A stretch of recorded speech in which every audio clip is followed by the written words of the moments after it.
Huskers' new head coach is officially in Lincoln and getting ready to work and lead the Big Red. And that's where we find NTV's Nicole who's been there all day covering today's press conference and doing lots of live coverage for us.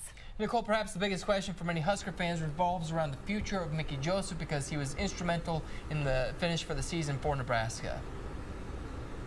Well, Dave and Colleen, we didn't get a concrete answer on whether or not Mickey Joseph will be retained, but Matt Rhule did say that he'll be having a conversation with the former Huskers interim head coach in the coming days. Rhule drew upon his own personal experiences in similar situations and knows it's important to give a conversation to those current coaches. But even more important than that, he says, is talking to the players to start to get an understanding of the program, whether that's the good, the bad, or the ugly. But Rhule did explain how he will evaluate those conversations, not only with Joseph, but with the other current Husker staff members.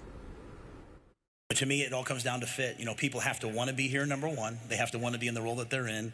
And, you know, we have to all move forward.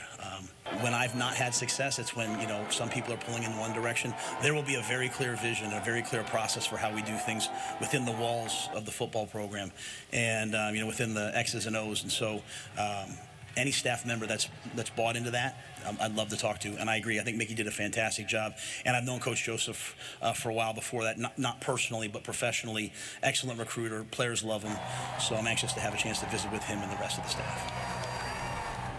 Rhule was also asked about any other staff members that he already knows that he wants to bring in, but he was not willing to give away names for those. Also important to note that we did learn financially there will be a salary pool of $7 million devoted to assistant coaches. But before I go, have to say that Trev Alberts had a lot of kind words for Mickey Joseph, saying that he had respect for Coach Joseph before he took over that interim head coach role. But after seeing how he just fostered his relationships with the players, invested in them and fought for them, he has even more respect for him now and repeated multiple times what an outstanding job that Mickey Joseph did. So whether or not he's retained, he certainly has left his mark on this Huskers program. But for now, reporting from the Hawks Championship Center in Lincoln, I'm Nicole, sending it back to you guys. Certainly has. Thank you, Nicole, for all your hard work today.